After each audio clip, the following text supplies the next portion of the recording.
The winter of 1943 doesn't arrive slowly, nor does it try to ask permission. It falls upon the Eastern Front, as if the sky itself had decided to crush the earth. A week earlier, the fields were brown and damp, the grass trampled by the hurried footsteps of soldiers, the heavy smell of gunpowder still lingering in the air. But then the wind changes. First an icy breath, then a steady howl, and finally a wall of snow that seems to want to swallow everything that breathes. The landscape transforms. In hours, trenches disappear beneath white blankets. Roads that were once visible become treacherous trails that disappear into nothingness. The trees, silent and motionless, are ghosts chained in the ice. The soldiers, German and Soviet, feel the blow before they realize what is happening. Their clothes stiffen as if they had turned to iron. Sleeves, collars and boots freeze from the inside. The air enters the lungs like broken glass, causing more harm than the smoke from artillery fire. Men who once marched with weapons held high now tremble uncontrollably. A simple piece of metal pressed against the skin triggers screams. The cold clings like fire in reverse, burning without a flame. Each breath forms thick clouds, as if their souls were trying to escape from their bodies. And when the snow finally settles, revealing the new world, what appears before the soldiers is something no one was prepared to face. The ground, hard as stone, no longer accepts shovels or artillery fire. The wind howls like a hungry animal. Each burst has worse effects than machine gun fire. Noses bleed, fingers go numb, and the weakest simply faint, sometimes never to wake up again. Cold weather is no longer just a climate phenomenon. He becomes an enemy that never misses a shot, never retreats, and never tires. An enemy that makes no distinction between flags, languages, or uniforms. On the front lines, rumors are starting to circulate. Winter is Russia's greatest ally. This year is not winter, it's revenge. And there, in that newly created white desert, men understand the first warning of that icy hell. No matter how strong you are, no one escapes the wall of ice. Crushed armies between snow and blood, winter doesn't just fall, it settles in. And with it comes the slow, crushing agony of the armies scattered across the Eastern Front. The Germans, accustomed to mobile warfare and lightning attacks, find themselves now marching as if trapped in frozen quicksand. Each step sinks into the snow up to their knees, boots hardened with ice that weigh more than any backpack. The roar of engines turns to lament. Panzer tanks and Opel trucks that were once the strength of the Blitzkrieg now roar, cough, choke and die, frozen to the core. The lubricating oil solidifies inside the engines, turning into frozen grease incapable of turning pistons. Batteries are depleted in hours. Soldiers try to light fires to warm engines, risking revealing positions to the enemy. And sometimes the sudden heat cracks the metal, destroying what they try to save. On the other side of the line, the Red Army, accustomed to Siberian brutality since it learned to walk, advances with a silent advantage. Its soldiers wear padded coats, sheepskins, wool-lined boots and white camouflage that makes them invisible from a distance. They use improvised skis made in military cooperatives, moving swiftly through terrain that to the Germans seems like natural prisons. Each Soviet squadron emerges like a spectre in the frozen fog, appearing and disappearing in the white veil of the storm. And while the Wehrmacht struggles to survive the climate, the Russians use winter as a weapon, as effective as grenades or artillery. In the trenches, where mud turned to stone and ice, life becomes constant torture. Soldiers try to dig defensive positions, but the shovel barely scratches the hardened ground, so they resort to explosives, opening craters for protection. But each explosion raises steam and snow, exposing men to Soviet snipers who wait like predators. The simple act of breathing leaves nostrils sharp. The cold air tears lungs like blades, and snow-covered men spend hours trying to keep fingers and toes alive.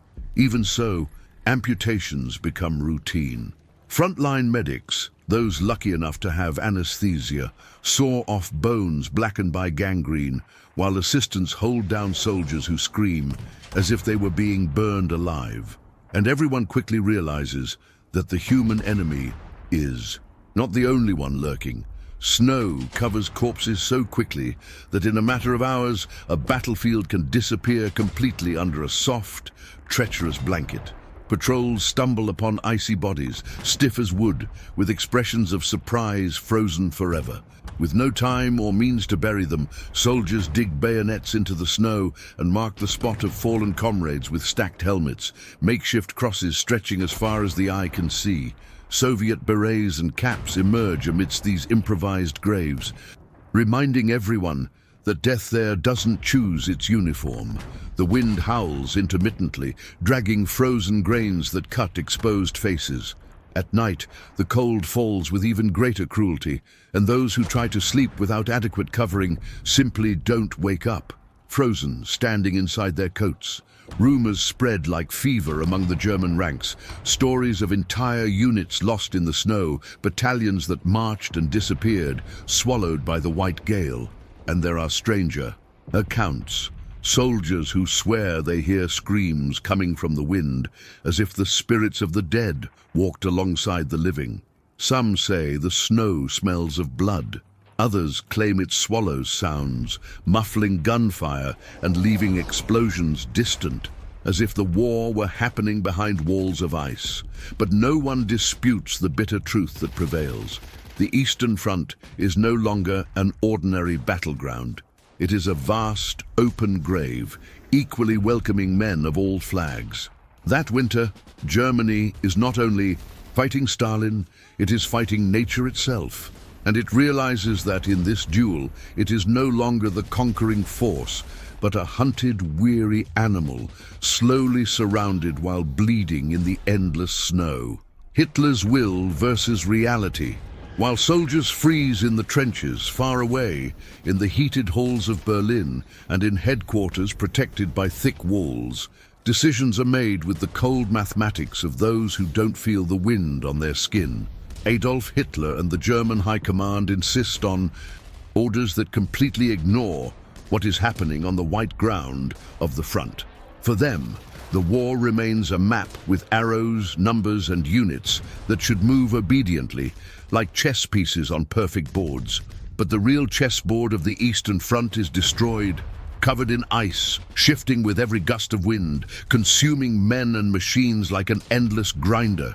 Telegrams, reports, and desperate pleas arrive from the front lines, ammunition running out, vehicles broken down, men without. Proper boots, epidemics of frostbite and fever. Generals in the field call for an organized retreat, regrouping, rest, time to treat the wounded and repair weapons. But Hitler decrees no one takes a step back. His vision, fueled by pride and the memory of past triumphs, dictates that yielding ground is admitting defeat, and defeat is impossible.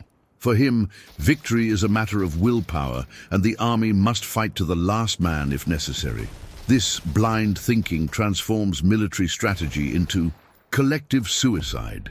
This stubbornness echoes like a sentence within the makeshift shelters in the snow. Experienced officers look at maps and know, without a doubt, that the line will break. They see with mathematical clarity the fate of their men. If they remain there, they will be destroyed. Some risk reinterpreting orders to save lives. Others, paralyzed by fear of punishment or their own conviction, push their troops forward, even knowing they are sending men to their deaths. The Wehrmacht, once a proud machine of precision, now seems like an animal struggling with a crushed paw, unable to understand why the pain won't stop. On the other side, the Soviets watch with strategic hunger. They know the enemy is weak, trapped, and with no escape route. Stalin and his generals meticulously plan attacks, redrawing the map around German positions, turning every small village, road, and frozen river into traps. The Red Army doesn't need to defeat the enemy in open field, it just needs to tighten the encirclement while winter does the rest. Soviet commanders understand they are fighting a war of attrition, where each day their troops survive is a day closer to German collapse. And amidst all this, morale crumbles like ice walls battered by hail. German soldiers, once convinced of their military and technological superiority, now murmur doubts around timid campfires, burning damp wood and remnants of ammunition boxes to keep warm. They hear stories of entire divisions that disappeared in the cold because the Führer wouldn't allow a retreat. Some pray. Others silently curse Hitler's name, but they know they have nowhere to run. The snow hides the entire world, except for the deadly void ahead. The reality on the front lines clashes with the fantasy that the command insists on believing. There, men see tanks transformed into blocks of ice, dead horses serving as makeshift shelters against the wind, rifles that only fire on the third attempt because the mechanism jams. There, a soldier can only dream of relief, and perhaps worse, dream of what he left behind. Warm homes, families, life. In high command, however, none of that matters. Orders continue to flow. Attack, resist, die, but do not retreat. This total disconnect begins to corrode the spirit of the Wehrmacht more than any Soviet bullet or bayonet. The war ceases to be a fight for victory and becomes a fight for survival. With each night spent in the snow, each day watching comrades fall without, the enemy firing a shot, the soldiers understand the real enemy is not just the Red Army, it is the arrogance that has condemned them to fight against winter itself. The Soviets act first. While German commanders are still trying to figure out how to deal with the cold that is killing their men faster than the Soviets, the Red Army is already moving. They are not waiting for the enemy to reorganize or for winter to pass. On the contrary, Stalin and his generals know that this is the perfect moment to attack, because only one side is prepared to fight in that frozen landscape. The Red Army has been born, trained, and marched in snow since before the war. Many soldiers come from Siberia and regions so cold that Moscow seems tropical. For them, that white front is not hell, it is home. Thus, the Soviet offensive begins not with a bang, but with silence. Camouflage patrols emerge from the mist like ghosts. Reconnaissance units move on fast skis, gliding along snowy trails where German troops walk laboriously, sinking up to their shins. They observe, note positions, mark routes, and return unseen. For the Germans, accustomed to seeing the enemy coming in large columns with raised flags, this tactic is invisible, irritating, and utterly deadly. In early December, the attack finally comes to life. Soviet cannons roar in the distance, unleashing death in wide arcs that disappear into the mist before exploding amidst soldiers still trying to light fires to survive. The artillery, its ammunition and supply depots, the biggest targets for a desperate army, and soon the roar of exploding barrels echoes across the entire front. Many of these explosions don't directly kill soldiers, but they destroy what keeps them alive: food, coal, and medicine. Soon after come the waves of infantry. Camouflaged in white from head to toe, Soviet soldiers advance almost invisibly, throwing themselves from cover to cover, using the snow itself as makeshift trenches. When they get close enough, they erupt in shouts and gunfire. Mosin Nagant rifles firing with precision, PPSH submachine guns spitting bullets at a rate so rapid they sound like chainsaws cutting through the snow. The emotional impact is devastating. German soldiers, unable to see the enemy clearly, panic, firing at shadows and trees, while the true Soviet force comes from forgotten flanks. The Luftwaffe, which could have been a salvation, is practically blind and powerless. Snow-covered airports swallow tires, engines seize. Pilots are trapped in icy tents, knowing that even if they take off, finding targets in white storms is like hunting ghosts in clouds of smoke. Meanwhile, the Soviets have robust aircraft, many adapted to the climate, and even when few manage to fly, they make a difference. Simple bombers delay German retreats, attack columns, and fuel fear. The most frightening thing, however, is not the firepower, it's the pace. The Germans think the Soviets will stop to rest or reorganize, but they don't. Stop. The Red Army fights as if it has no bones, as if it feels no pain, as if the snow means nothing. Part of it is training, part is brutality. Political commissars remind soldiers that there is no turning back for those who retreat. Many fight with as much fervor as desperation. Winning is the only chance to live. With each attack, the Germans cede meters of ground that had previously cost entire lives to conquer. Villages, sheds, barns, everything becomes a battlefield. Everything changes. Hands in hours. The Wehrmacht finally realizes that it is not facing just soldiers. It is facing an entire country that has decided that this would be the invader's grave. For the Soviets, no climate is too harsh, nor is any sacrifice too great. That frozen front is the chance to push Germany back inch by inch. And as the red flags advance, a brutal truth settles in the heart of every German man. The enemy doesn't wait for winter to end. He uses winter to destroy you. Silent collapse of the Eat-Out Wehrmacht. As the Red Army advances like a relentless tide, what remains of the German machine begins to crumble, not with grandiose explosions, but slowly, silently, and agonizingly. The Wehrmacht, which once seemed an invincible force, now resembles a wounded animal, limping, struggling to survive while bleeding snow and sweat. At this moment, the problems cease to be strategic and become profoundly human. Flesh, bone, hunger, and fear. The first enemy is the cold. Winter clothing was not produced in sufficient quantities.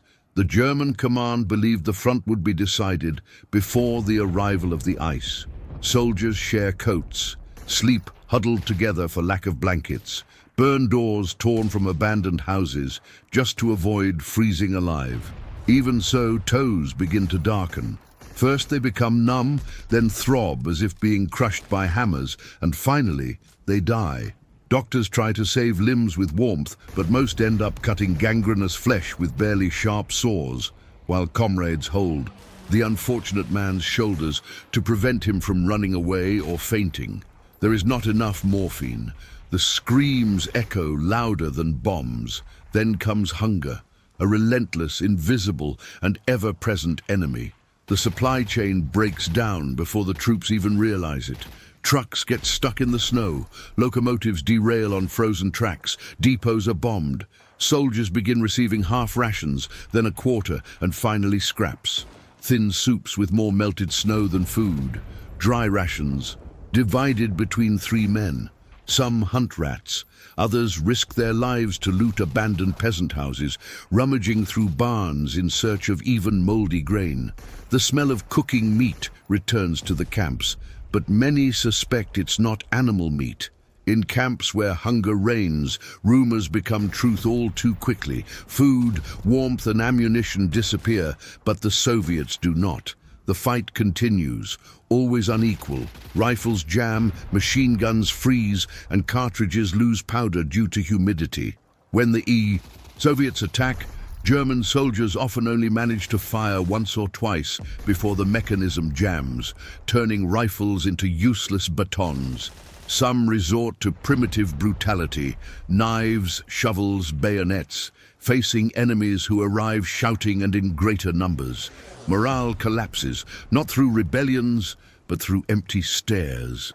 Men consumed by depression and exhaustion walk like sleepwalkers. Some murmur incessantly, others stare into nothingness. Letters from home become treasures. Read until they tear, kept close to their chests as a last flame of humanity. When news arrives of dead friends or bombed German cities, some stumble to their knees and weep until tears freeze on their faces. Military discipline, once so rigid, is beginning to crack. Small groups break away from the units, seeking better shelter or trying to find something to eat. Some disappear and are never seen again. Officers try to maintain order, but many are as broken as their men. There are stories of commanders who, upon receiving orders from high command to advance, simply fold them up, put them in their pockets, and pretend they were lost. They know that obeying means condemning their soldiers to die in the open field. Communication fails, telephone lines freeze and break. Radio operators grow so weak they can't turn cranks. Messengers sent to deliver reports simply don't return. Perhaps dead, perhaps lost, perhaps too disillusioned to continue. And so collapse becomes inevitable. It is not a sudden defeat, nor an epic disaster like Stalingrad. It is death by 1,000 cuts, a cruel spiral. Every day more men disappear. Every night at dawn, tents are opened and soldiers are found sitting motionless, still holding their rifles, frozen in their sleep. When the Wehrmacht looks at itself in that frozen landscape, it doesn't recognize itself. The force that once swept across entire countries now struggles to survive a single dawn. And the worst part is knowing that the enemy doesn't even need to fight with full force. Winter is doing the work for them, devouring entire ranks without firing a shot. The eternal night. When the calendar marks December, something more sinister than snow and wind falls upon the front lines. Darkness. On the Eastern Front, winter brings endless nights. The sun rises late, weak as a candle about to go out, and disappears quickly, leaving a black void that seems to have no end. The Wehrmacht discovers that fighting in the dark is not only difficult, it's agonizing. The night nullifies the senses, distorts sounds, and transforms every shadow into a threat, every crackle into imminent death. The clock loses its meaning. Men no longer know when it's dawn, when it's late, when it's time to attack or rest. Officers try to maintain a military routine, but the cold steals everything, even the sense of time. Many soldiers write down hours on scraps of paper, trying to remember when they last ate, when they slept. The truth is cruel. Some spend days awake because they simply cannot lie down without freezing. Those who close their eyes risk never opening them again. And it is in the darkness that the worst side of war is revealed. Without light, fear becomes absolute. Sounds pierce the front like invisible blades. A breaking branch could be an entire Soviet squad approaching. The howling wind scratches nerves like nails on a door. Soldiers wake with a start, imagining attacks that don't exist, or worse, are slow to react to attacks that are real. The darkness becomes a battlefield where no one knows where to step. To survive, the Germans improvise lights with whatever they have. Pieces of cloth soaked in gasoline serve as weak torches. But lighting any flame can be a death sentence. A sliver of light in the vast white expanse is like raising a flag saying, "Here we are." Soviet snipers, many of them specialists trained since childhood in hunting in Siberian forests, aim and fire at any glimmer. A match lit to rekindle a campfire can be a man's last act. But the enemy is not just the enemy. The mind itself begins to play tricks on it. Soldiers report hearing footsteps approaching silently, only to discover it's no one. Some claim to see figures walking among the trees, shadows too large to be animals, too small to be tanks. There are accounts of men swearing they hear voices, as if dead comrades were calling out to them. In the trenches, the most religious pray, whispering passages they learned in childhood. Others murmur the names of children, wives, mothers, trying to remember that there is a world beyond that infinite whiteness. Amidst all this, the Red Army uses the night as a weapon. Soviet patrols silently infiltrate, dressed in white, approach German outposts and watch their campfires dying down. Sometimes they don't fire. They just listen to conversations, count how many men remain, map positions. On other nights, they attack with sudden violence. Grenades thrown from so close that the shrapnel doesn't even need to travel far to find flesh. In a few minutes, an outpost disappears. When the timid sun returns, it becomes nothing more than a pile of stiff bodies and holes in the snow. The cold intensifies the cruelty that the night brings. Men who become too still begin to tremble, then stop trembling, and that's when they're lost. Their bodies give up, their internal heat fades, and sleep creeps in. Several soldiers report feeling a strange calm in their final moments, as if they were being enveloped by a warm blanket. Comrades have to shake, hit, and drag each other to keep them alive, because on that frozen front, sleep can be as fatal as a bullet. And perhaps the worst thing of all is the loneliness. Even surrounded by comrades, many feel more isolated than in any desert. The snow muffles sounds, the cold air stifles speech, and the darkness devours faces. Even friends seem like strangers. Enemies become invisible, and as the days go by, the soldiers themselves begin to feel invisible. Too, as if the world had forgotten they were there. When the first grey light reappears on the horizon, there is no relief.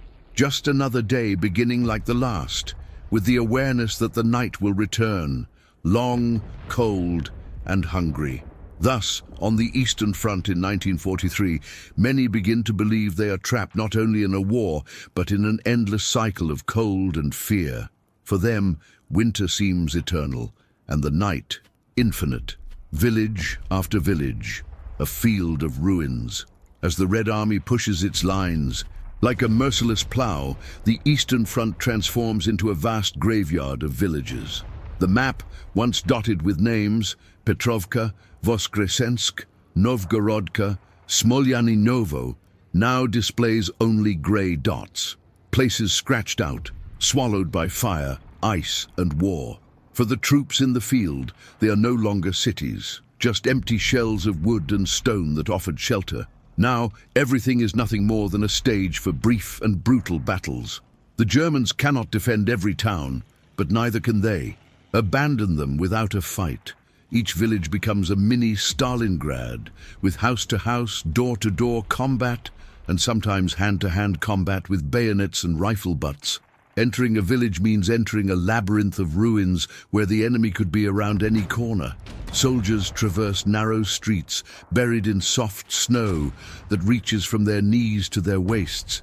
Each step is slow, silent, and tense, the weight of their bodies breaking through layers of ice that conceal holes, mines, and corpses.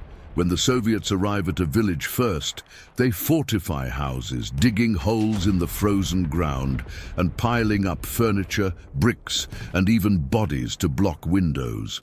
When the Germans arrive first, they do the same. The most terrifying thing is that, at the end of the fighting, nobody stays, because nobody can. The army pushes on. The village is taken, lost, retaken, and abandoned in a matter of days or hours. On the way back, many of these villages are deliberately burned.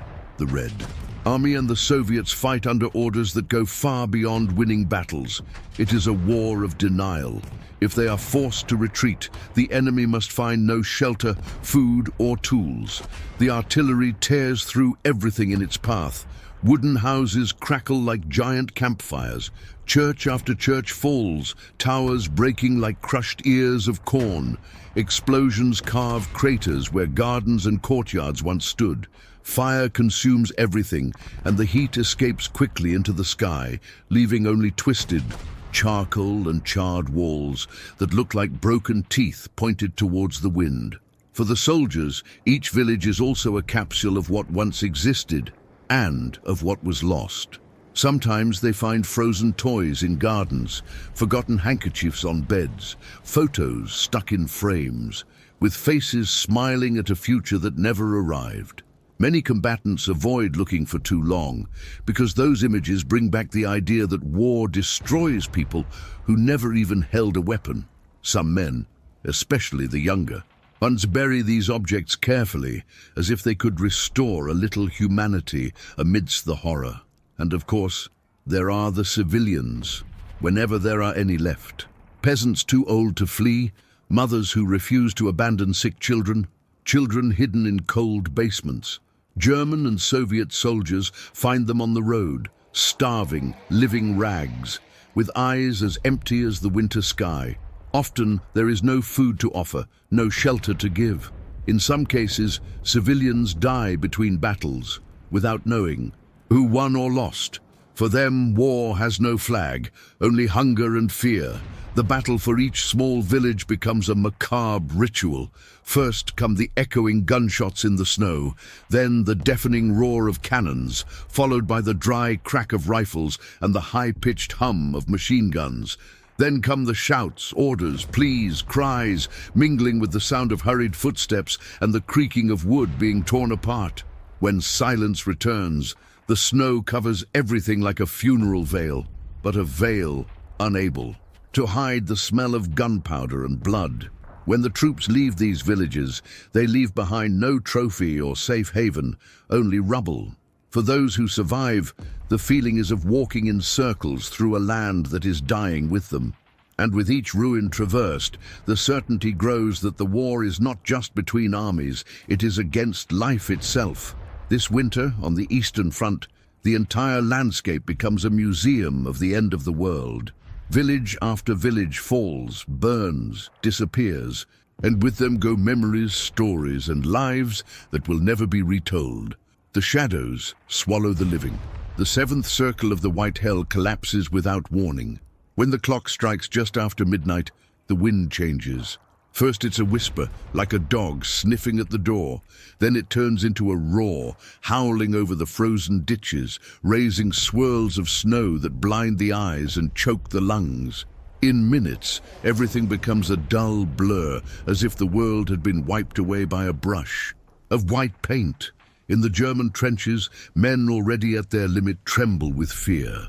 They call the blizzard the curtain of death, because whenever it collapses, Soviets emerge from within it, not as soldiers, but as apparitions. For many exhausted soldiers, it is no longer possible to distinguish between imagination and reality. The cold gnaws at their minds like a starving animal. Further on, in the white darkness, Soviet units of 46th Marine Guards Division, they approach, dragging light, cannons that creak on the frozen wheels. Their eyes water, their cracked skin bleeds, but they press on. There is no alternative. Stalin demands victory, and their political commissars remind them of this with the tip of a gun to the back of their necks. The Germans try to respond with flares and machine gun fire, but the snow swallows the light and muffles the sounds. The bullets, once accurate, now veer off course as they hit the wind. The Soviets, covered in white from waist to waist, become invisible until they are close enough to be seen by the ghostly glow of exploding mortars. That's when the massacre begins. Improvised Molotov cocktails, vodka bottles filled with gasoline, are thrown over the German shelters. Flames explode, illuminating the storm for a few seconds, revealing bodies, twisted faces, frozen rifles, and black blood spilled on the snow. Boots slip on crimson-tinged ice. The acrid smell of burnt flesh mingles with the frigid air.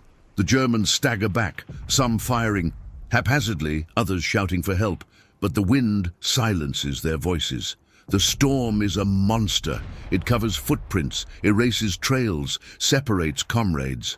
In a short time, entire companies disappear, not killed by bullets or bayonets, but swallowed by the white darkness, lost in the middle of nowhere. Some will be found months later, frozen, standing upright, still holding their rifles, looking like petrified lookouts. The Soviets also pay the price of victory. Men faint in the midst of battle, falling asleep never to wake again.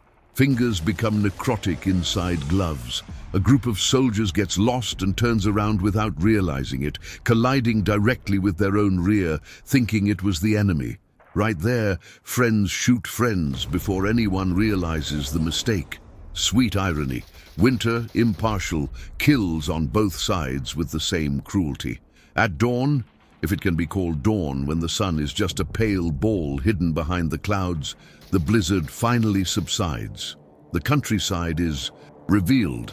Where fortifications once stood, now there are only grotesque ice sculptures, buried sandbags, collapsed shelters, stiff bodies scattered like abandoned rag dolls.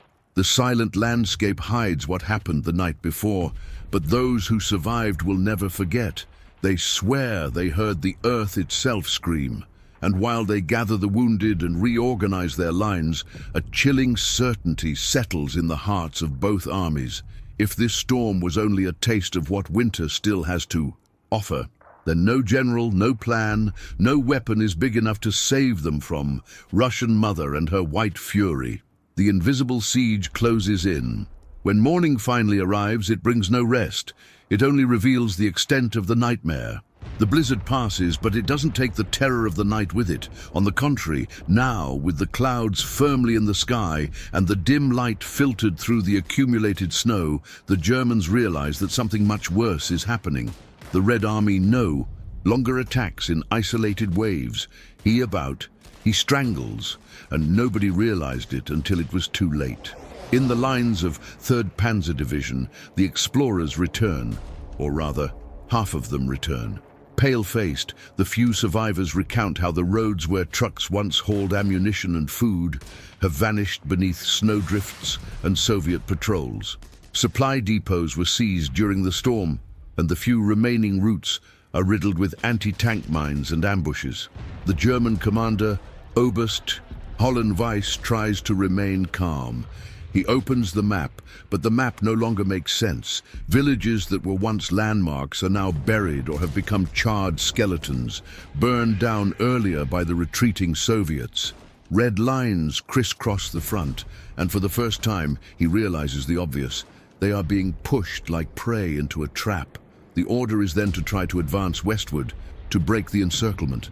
But when the 1st Battalion tries to leave, Soviet rifles fire from the trees. Germans throw themselves to the ground, hoping to identify the enemy. Nothing. The forest seems empty, until grenades start falling from all sides. They are Siberian battalions camouflaged in white, infiltrated during the storm. Panic returns like a wound that never healed. In the Soviet rear, lieutenants rub their frozen hands and smile for the first time in weeks. They don't need, yet, to destroy the enemy. That's enough. Tighten the loop.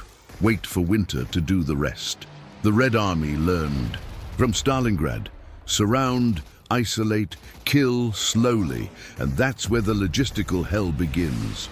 Without fuel, German tanks become steel tombs stuck to the ground, engines frozen like statues. Without food, dogs are slaughtered for sustenance. Without medicine, soldiers with pneumonia are left to their own devices. Those who faint don't get up again. The snow, once a silent enemy, now seems to laugh at these men who try to survive with torn boots and meager ammunition. The wind carries the smell of gangrene and frostbite. Meanwhile, the Soviets are installing mortars behind hills and beginning to bombard them at calculated intervals. They don't want to drive out the Germans. They want break your will slowly, like ice cracking in a deep lake. Each explosion sends shards of ice slashing faces, piercing uniforms, and burying shrapnel in the bodies of men who can barely stand. The screams echo through the frozen valley, but the wind carries them all away. And so, at the end of that day, both Russians and Germans know the bitter truth. It's no longer a battle for land. It's a battle for survival. The land, the climate, hunger, everything has become a weapon. And now, trapped in an invisible siege that tightens with each passing hour, the Germans feel the first pang of real despair. Not the fear of facing the enemy, but the silent, deadly fear of not being able to escape alive from that white hell. Men saw twisted iron in the ice. From the 3rd day of the siege, the fighting ceases to resemble war and begins to resemble a frozen slaughterhouse. There are no more fixed lines, no more defined fronts, only small pockets of German resistance trying to survive, while the Red Army tightens the noose with cruel patience. The scene is grotesque. That morning, when the silence seemed to deceive the senses, the German patrols that went out to scout the terrain found tanks turned over like twisted iron, their armor ripped off like fruit peel, frozen in the middle of open fields. They were destroyed not only by the enemy, but by the cold. Steel becomes brittle at 40 degrees, engines explode from the inside, pistons break like bones. The fuel thickens and doesn't burn. Tanks, the pride of the Wehrmacht, are now lined up as broken metal statues, covered in ice, with towers standing still, pointing towards the grey sky, as if pleading for help from gods who have already refused to listen. Around them, the Russians move silently. Siberian soldiers learned from childhood to walk on snow without sinking. They advance behind every ridge, every curve in the terrain, appearing where no one expects, wielding Mosin Nagant rifles covered in ice. Their faces are masks of red and white, burns from the frost mixed with the blood of cracked noses. For the Germans, it's like fighting against ghosts. The first Russian attacks that morning are not frontal. They are surgical cuts. Gun squads kill radio operators. Grenadiers attack ammunition depots. Snipers take down officers one by one. Each shot seems hand-picked. Among the Germans, discipline is beginning to crack. Men without gloves tear pieces of fabric from the dead men's robes to cover their hands. Some try to light makeshift fires, but the wind blows everything out and reveals their positions. The wounded tremble, begging to be left inside the tanks for shelter, but the vehicles are icy sarcophagi, and those who enter may never leave again. In the midst of the chaos, Captain Kruger, a scarred veteran of the Caucasus, tries to keep a company together. He shouts orders through gusts of wind, but his voice fails him. The cold saps the strength even from his tongue.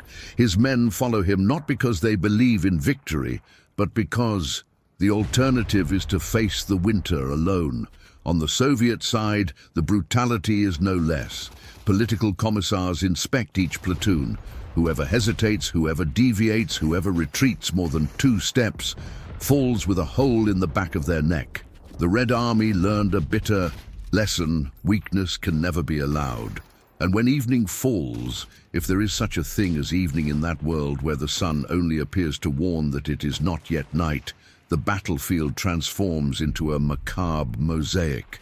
Frozen bodies, limbs stretched out as if trying to climb through the air itself, helmets buried in the ice like abandoned cooking pots, shotguns jammed, blocked by ice inside the barrels. The snow is no longer white, it's brown in some places, red in others, and black where tanks burn to ashes. And so men and machines, things that were once the pride of nations and the terror of Europe, have become mere artifacts in the silent museum of the Russian winter. Right then and there, everyone, Russians and Germans alike, understood what no one wanted to admit. The real monster in that battle wasn't wielding rifles. It blew from the sky, crawled across the ground, and snatched lives away with the invisible touch of the cold. The white hell was far from over, and each day it consumed more souls without mercy. The retreat that becomes a massacre. As night fell, or what was left of it, the German command made the decision everyone feared: immediate withdrawal. But in that hellish landscape, retreat means something else entirely: massacre. Oberst Hollenweiss receives the order via radio, the device hissing as if winter itself were trying to swallow the message. Break through to the west, save what's left. Save? The word sounds like a bitter joke, but orders are orders, and living to fulfill another mission is the only remaining hope. Men are hastily gathered, entire companies depleted, platoons reduced to half a dozen staggering figures. There are soldiers so exhausted that they need to be dragged by their comrades like disarticulated mannequins. The wounded are carried on makeshift sleds, doors torn from houses, frozen blankets stiff as planks. What was once an organized force becomes a procession of condemned men. Upon leaving the trenches, they realize the extent of the neglect. Each step sinks into the snow until your shins are dry. The cold bites your shins, climbs up your legs, seeps into your stomach. Rifles jam, bayonets break at the touch. The wind cuts the skin like a razor, and the snow, which seemed solid, sometimes hides pools of thin ice that suddenly break, plunging already frozen feet into icy water, a punishment that can cost a limb. The march is silent, almost reverent. Only the rustling of blankets and the men's ragged breathing break the silence, but the silence doesn't last. Red flares light up in the sky behind them. Hell begins. Like wolves smelling weak meat, the Soviets attack. not in a straight line, but from all sides. First come the snipers, precise shots coming from the trees. Each shot knocks someone out of the line, a sergeant with food in his pocket, an 18-year-old boy who had never seen snow before that campaign, a veteran who had survived Smolensk, only to fall without a sound. Then, Soviet T. Assault groups rush down the slopes, sneaking through the shadows. They hurl grenades that explode with muffled crackles in the snow, lifting curtains of white mixed with black fragments of flesh and leather. What remains of the Germans tries to fight back. MG-42 machine guns are assembled with hands trembling violently from hypothermia. When they finally fire, the metal heats up and freezes again. The mechanism jams, condemning desperate men who depended on that metallic roar to save their lives. The withdrawal turns into chaos. The wounded plead not to be left behind. The horses, those few that remain, go mad with the noise, throwing loads to the ground. An officer attempts to organize a line of defense. It lasts 3 minutes before it collapses with its head split open. And the cruelest thing of all, the snow erases the trail of the column in minutes. Those who stumble and fall behind the formation are rarely found. His cry is lost in the wind. Her body becomes an immobile form, quickly covered by a white blanket, as if winter itself were eager to claim yet another soul. The retreat continues into the early hours of the morning, but every step is gained at the cost of blood. Of the 1,000 men who started the movement, it is already clear that few will reach any safe place. And when, for a moment, the Soviet attack recedes and the wind calms, a cruel truth haunts each survivor who looks back and sees the dark horizon illuminated only by distant campfires. They are not fleeing from the Red Army. They are running from death, and death is faster than anyone. And the Russian winter, with its invisible teeth, continues to tear away piece by piece what was once a proud army. The frozen road to nowhere, when the next day dawns, a pale disk of light filtered through grey clouds, what remains of the German force no longer resembles an army. It's a broken trail of unsteady silhouettes, men reduced to primal instincts, putting one foot in front of the other and trying out of sheer human stubbornness to keep living. Oberst Hollenweiss counts heads. Reality hits him like a blow to the chest with a rifle butt. More than 2/3 disappeared. Some fell under Russian fire. Others froze where they landed. Many were simply lost in the darkness and gale.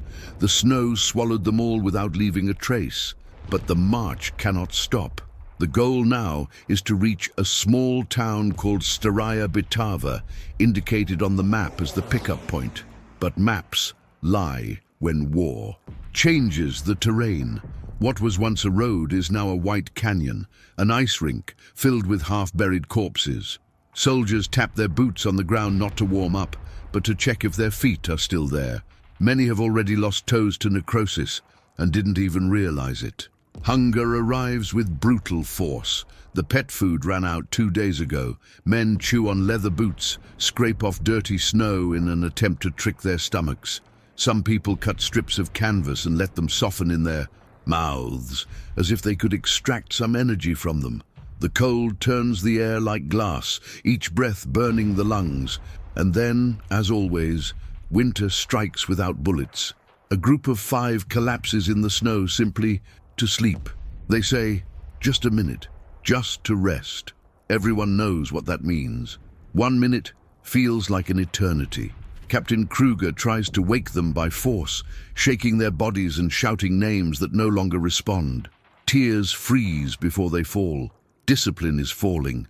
Apart, some abandon backpacks, coats, even weapons. Lighter, lighter, they murmur, trying to convince themselves that it's worth it. But the cold punishes those who dare to give up the little they have. Without a coat or blanket, a man lasts half an hour. And as if fate were mocking them, the Germans find trail marks tracks in the ice, fresh footprints. Hollenweiss believes it to be another German unit. Men gain new life. They move quickly, eager to find allies, shelter, fire and food. But hope turns to horror. The footprints lead to a small grove. In its center they find remains of an encampment, extinguished campfire, rifles leaning against tree trunks, blankets spread out, and frozen bodies. They sat in a circle, eyes wide open, as if witnessing their own end. They were not killed by gunfire. There is no blood. They froze together while they waited for rescue that never came. Hollenweiss kneels down and picks up the frozen diary of a Russian lieutenant, hanging around his neck. He reads a few lines with the pencil still stuck between the pages. I tried to keep everyone awake. I couldn't. The cold won. The diary falls to the floor. The Germans stare at each other in silence. There are no more sides. Their enemies share the same fate. The wind blows mournfully, dragging snow over the dead, Russians and Germans, covering them like a final white sheet. The march continues, but now each step carries a certainty that weighs more than the frozen rifles, more than the hardened backpacks. On that front, it wasn't the Red Army or the Wehrmacht that decided who lived or died. It was winter itself, and it showed no mercy to anyone. The ghost town that promises salvation, Staraya Bitava, the name echoes like a prayer, a distant miracle. But when the survivors finally catch sight of their outlines on the horizon, what they find is not salvation. It is silence. It is death. It is a ghost town frozen in time. The first structures emerge through the mist, like white monsters.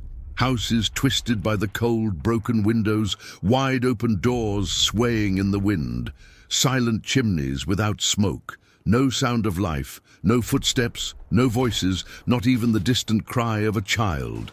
Hollenweiss quickens her pace, almost running as if she could, out of sheer desire, demand that warmth exist there. Kruger follows him, and the few remaining men scatter through the narrow streets, collapsing at every corner like moths drawn to an invisible light that never arrives. The first discovery says it all. A crude sign, hastily written in Russian, was nailed to a door. We evacuated. The Germans are surrounded to the south. God have mercy. They evacuated. But they didn't take everything. In the central square, they find what remains. A well with a frozen rope, barrels of water broken into blocks of ice, and most cruelly, tracks of carts and horses heading north, an impossible direction for them to reach under those conditions. In the houses, history unfolds. With silent brutality, dishes still laid out on the table, with petrified food gleaming like stone. A candle burned down to the base, a rag doll abandoned on the floor, its embroidered face frozen in a cruel smile. But they soon realize the city isn't empty because there was never a fight. It's empty because winter came first.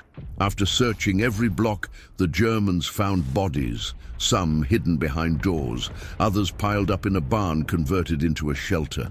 Entire families huddled together, trying to survive together. The cold won again. And there, in that makeshift storage facility alongside dead civilians, they also find frozen Soviet soldiers mixed in with the villagers, some in uniform, others without boots, all consigned by fate to the same ruin. Their faces are marked by horror, but also by final surrender. The deafening message is impossible to ignore. If even the Red Army was dying there, what hope was left for the Wehrmacht? The Germans are trying to reorganize. Some people light bonfires with broken furniture, but the merciless wind seeps in through loose planks and devours the blazing flames before they can warm their skin. Others rummage through pantries in search of food, but everything is too hardened. A soldier tries to break bread with his bayonet. The bread shatters like glass and shards on the ground. In the midst of all this, a young soldier, only 19 years old, finds a children's diary written in crooked handwriting. He reads, "Dad said the Germans are coming and we have to go. I'm afraid of the cold. I hope no one dies." He closes the notebook, presses it against his chest, and sobs silently. Outside, the wind swirls through the city like a voice. It hisses between the walls, kicks up snow from the rooftops, drags doors that slam shut on their own. It's as if the land itself is trying to expel those survivors with the same contempt with which it swallowed those who came before. Staraya Bitava offers a roof over its head, but not shelter.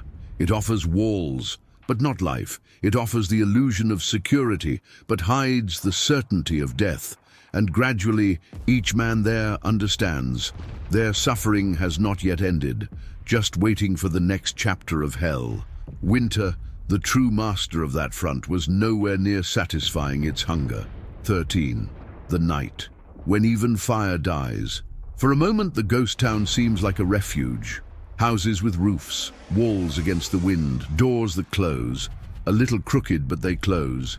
But when the sun sets behind the grey mist, the men realize that shelter is a cruel mirage. The cold inside houses is even more treacherous than the cold outside. Without wind, the moisture clings to the walls, creating crystals that grow like daggers of ice. Breathing makes your teeth hurt. The eyelids stick together when they blink. The Germans gather chairs, tables, drawers, ripped off doors. Everything is turned into firewood.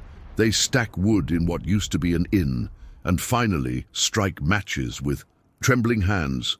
The fire is born, timid and weak, but it is born. And for a few minutes something is lost since the start of the offensive: hope. Men approach. Some spread their palms before the flames, as if trying to capture every wisp of heat. Others push the wounded closer. Someone is singing, a hoarse, half-forgotten song from old Prussia. There's a smile. 2. It's almost possible to pretend there is a future. Then winter responds. First, the wind picks up outside, a long-growing howl, like 1,000 hungry wolves calling the rest of the pack. The makeshift chimney can't handle it. It spits out a heavy burst of fine snow. The embers tremble. The fire sends shivers down your spine. Then the roof sings. It creaks. It groans. The weight of the accumulated snow puts strain on tired beams, and with a huge groan, part of it collapses, scattering white powder and wood in the middle of the room. The flames are engulfed, suffocated, drowned by an icy deluge. The fire dies out. Silence returns, but this time it's different. It's not just a lack of sound. It is a conscious silence, sharp, cruel, a palpable feeling that something huge and invisible is watching and having fun. The reactions come in waves. First, disbelief. Nobody talks. Each soldier's face is a wax figure, frozen in astonishment. Then panic. Relight it. Looking for more wood. Close the hole. But there isn't enough wood. There's no way to dry what's already wet. No fire can withstand the breath of that storm. And finally, silent despair. The one who doesn't scream but kills faster. Hollenweiss leans his head against the doorframe and closes his eyes. He is a disciplined officer, but even he feels the crushing weight of the truth. The real enemy isn't out there with rifles. It's inside the walls, in the bones, in the air. Kruger doesn't accept. Grabbing a torn-off door, he improvises a shield against the wind and tries to light another fire. He blows on it, talks to the fire, begs it to live, but the sparks rise and die the instant they ignite. The men begin to wither away. Some huddle together, trying to steal warmth from one another. Others remove their helmets to rub their faces, hoping to wake up from a nightmare that never ends. And then comes the most terrifying sound of the night. The silence is broken by breaths that gradually decrease, one at a time. No one needs to say anything. They know that night will be the turning point. Whoever survives until dawn will be able to march. Those who sleep to rest will be devoured by the cold. A soldier writes in pencil, trembling, on a broken door, "Don't let anyone close their eyes." Another person spreads snow on a colleague's eyelids. The shock keeps him awake for a few minutes, but fatigue is an enemy that cannot be defeated forever. And when dawn arrives, slow, cold, indifferent, 5 men lie stiff, motionless, covered by a thin layer of ice, like forgotten statues. There were no shots fired. There was no fighting. No one heard his last breaths. Winter simply came, sat down beside the dying fire, and took away lives that were already too weary to fight. At that moment, each survivor finally understands, deep in their soul, war between men is cruel, but the war against one's own nature is unbeatable, and the white hell still demanded many names before it was satiated. The day madness knocks on the door. When dawn finally pushes the darkness away, the men notice something strange. There is no relief. With the light, she simply reveals in painful detail what the night did to them. The stiff bodies of those who have passed away look like macabre statues against the walls. Bluish skin, hands clenched like claws, eyes half closed as if trying to see the warmth that never came. And there, in the face of silent death, emerges the most insidious enemy of the campaign, madness. At first, it arrives as a whisper. A soldier named Weiss, once a medical student in Munich, begins to murmur to the dead, as if they were still breathing. He shakes one of them by the shoulder, telling him to wake up because it's time to stand guard. When he realizes the truth, he laughs. Not a happy laugh, but a dry noise, like ice breaking. Another soldier, Delman, decides he can melt snow with his bare hands. He kneels outside, digs with his already purple fingers, forming imaginary bowls and whispering, "Hot water. I just need to heat it up. Hot water for all of us." Kruger runs, trying to pull him away, but the boy's fingers break as soon as he moves them. The pain makes him scream, but he keeps digging, as if his mind had abandoned his body long ago. And then there are those who simply break down. A veteran corporal, nicknamed Mountain because of his size, takes off his heavy coat and throws it away. He says he's feeling hot, winter is over, that he can run all the way to Berlin barefoot. Hollenweiss catches up with him before it's too late. He hugs the giant, holds him tightly, and cries on his shoulder. The man collapses sobbing, repeating incoherent words about his wife, his daughter Summer, an apple tree in bloom. No shots were fired that day, but winter has found another way to kill. He began to devour the minds of those who physically resisted, and as if nature itself wanted to crush any remaining hope, the wind changes direction. A dry breath carries with it the smell of smoke, but it's not German fire. It is the scent of a Soviet offensive drawing closer, ice-hardened. Siberians, Leningrad veterans, elite guards in white uniforms that blend into the snow, they are coming, and this time not to surround, but to annihilate what remains. Hollenweiss brings the group together, if it can still be called a group. 2 men are feverish and delirious. 3 of them walk with short, shuffling steps. 4 simply keep going because they are stuck on the idea that continuing to walk is still better than falling. And then he says the words that nobody wants to hear, but that need to be said. If we stay, we die. If we march, perhaps we will die more slowly. But we must try. It's not encouragement. It's a sentence. It's the naked truth, cold and terrible. The men stand up. They pick up rifles that look heavier than cannons. They tie blankets and pieces of leather to their hands, improvising gloves. Some leave mementos behind, photos, letters, medals, because they don't have the strength to carry memories. As they pass through the cracked city gate, the wind seems to laugh, like a jailer opening a cell only for prisoners to walk towards the scaffold. And despite all the pain, there is a stubborn spark burning inside each soldier at that moment. As long as there is movement, there is life. And as long as life exists, there is at least a chance, tiny, improbable, absurd, of returning home. But further on, in the icy hills, one can already hear the muffled drums of arteries and engines that haven't frozen. The white hell, it's not over. He was just waiting for them to leave the ghost town, to swallow them once and for all. The last silence before the snow swallows it forever. The Eastern Front, always brutal, always hungry for men, was finally demanding its full tribute. The few German survivors who still breathed on that frozen plain no longer moved like soldiers, but like shadows, empty shells pushed from side to side by the wind. Men who, months before, had marched confidently, believing in the Reich's endless advance, now trembled like dry, Leaves in the dead of winter, their weapons too heavy to hold, and their hearts crushed by despair, and everything around them seemed to mock them. The wind whistled as if telling macabre jokes. The snow hid ditches and bodies, betraying footsteps and forever swallowing those who fell. It was the winter of 1943, the point at which many realized that the German dream of conquering the East had crumbled, not only in the bloodshed, but in the cold that turned flesh to stone. For soldier Hans Keller, now without his boots intact and with his toes numb with pain, each meter advanced was a personal victory against the inevitable. He knew his heartbeats were now counted in minutes, but he still walked. It was no longer for Germany, nor for the flag, nor for Hitler. It was for himself, pure human stubbornness. In the icy ravine surrounding the area, death left horrific marks. Bodies piled up like makeshift firewood, soldiers frozen in the position in which they died, some with grenades still in their hands, others clutching rifles that could no longer fire.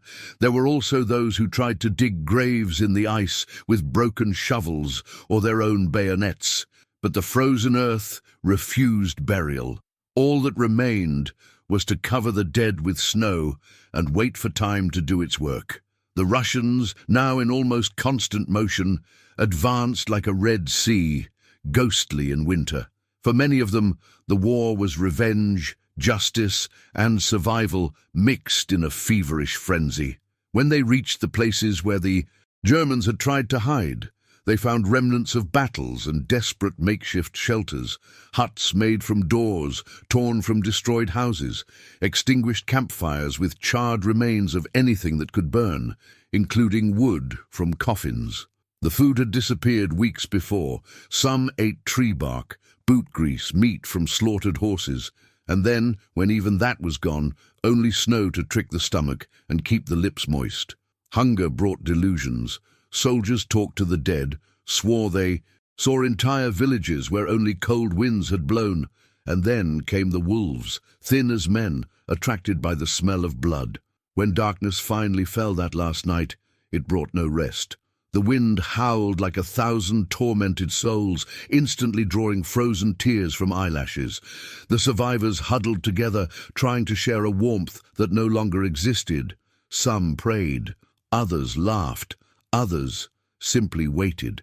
Dawn brought a silence so profound it seemed the world had stopped breathing, and the following morning, when the Soviets searched the frozen field, they found only human statues, German and Soviet soldiers, dead so close to each other that it seemed as if the war had decided to freeze them exactly where they were, as an eternal reminder of the white hell. There were no final shots fired, no flags were raised, there were no winning speeches. The battle ended when the weather, impartial, cruel, indifferent, killed all who still insisted on fighting. In the East, that winter, the front made it clear who the true warlord was. Not Stalin, not Hitler, not tanks, not armies, but the cold, the enemy that doesn't bleed, doesn't retreat, and never dies. And so, that patch of land remained covered in snow, until spring returned, revealing the horrific truth that winter had tried to hide.